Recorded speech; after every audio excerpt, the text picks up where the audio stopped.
Hi നമസ്കാരം. Voice of മുജീബിലേക്ക് ഏവർക്കും സ്വാഗതം. ചാനൽ ആദ്യമായി കാണുന്നവർ സബ്സ്ക്രൈബ് ചെയ്യാൻ മറക്കരുത്. നിങ്ങളുടെ സപ്പോർട്ടാണ് നമ്മുടെ പ്രചോദനം. പുരുഷ ലോകകപ്പിൽ ഇന്ത്യൻ മണ്ണിൽ നടന്ന ഫൈനലിൽ ഇന്ത്യക്കെതിരെ ഓസ്ട്രേലിയൻ ക്യാപ്റ്റൻ മത്സരം തുടങ്ങും മുമ്പ് പറഞ്ഞ അതേ ഡയലോഗുമായിട്ടാണ് സൗത്ത് ആഫ്രിക്കൻ നായിക ലോറ വോൾവാർഡും വന്നത്. സൗത്ത് ആഫ്രിക്കൻ നായിക ലോറ വോൾവാർഡ് സെഞ്ചുറി അടിച്ചുകൊണ്ട് ഇന്ത്യൻ ഗാലറിയിൽ അല്പനേരത്തേക്കെങ്കിലും ഭീതി പടർത്തിയെങ്കിലും പക്ഷേ ലോറ വോൾവാർഡിന്റെ ആ സെഞ്ചുറിക്കും ഇന്ത്യയുടെ അർഹതപ്പെട്ട വിജയം തടുക്കാൻ കഴിഞ്ഞില്ല എന്നതാണ് യാഥാർത്ഥ്യം.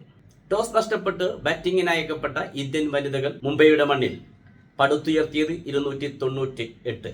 സെമി ഫൈനൽ മത്സരത്തിൽ ശക്തമായ പോരാട്ടത്തിലൂടെ ഓസ്ട്രേലിയയെ മലർത്തിയടിച്ച ഇന്ത്യൻ വനിതയിൽ സെഞ്ചുറിയും അർദ്ധ സെഞ്ചുറിയും നേടിയ ഇന്ത്യൻ നായികക്കും ജമീമയ്ക്കും പക്ഷേ ഫൈനലിൽ കാര്യമായി തിളങ്ങാൻ കഴിഞ്ഞില്ല. എങ്കിലും ഇരുവരും 20-24 റൺസ് എടുത്ത് പുറത്തായി. ഇന്നത്തെ പോരാട്ടത്തിൽ ഏറെ നിർണായകമായത് രണ്ട് ഓൾറൗണ്ടർമാരുടെ പ്രകടനങ്ങളാണ്. ഷെഫാലി വർമ്മയും ദീപ്തി ശർമ്മയും. ഷെഫാലി വർമ്മ 87 റൺസ് എടുത്തു.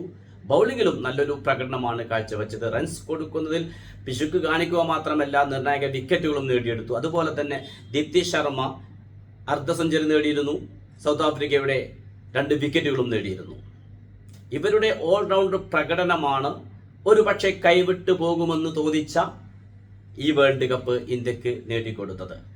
ഇന്ത്യ മുന്നേ 2 തവണ ഫൈനലിൽ എത്തിയിരുന്നെങ്കിലും പരാജയമായിരുന്നു അന്നത്തെ ഫലം.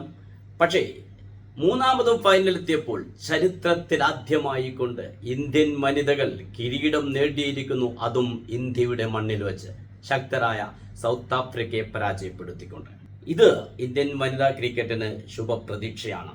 വർഷങ്ങളുടെ കാത്തിരിപ്പിന് ആ സ്വപ്ന സാഫല്യം നിറവേറുന്നു 2025 അവസാനത്തോടെ. ഒരിക്കൽ കൂടി നിങ്ങളുടെ സ്വന്തം വോയിസ് ഓഫ് മുജീബ് ഇനിയും ഇത്തരം ക്രിക്കറ്റ് വാർത്തകളുമായി നിങ്ങളിലേക്ക് എത്തും. ചാനൽ ആദ്യമായി കാണുന്നവർ സബ്സ്ക്രൈബ് ചെയ്യാൻ മറക്കരുത്. Good bye.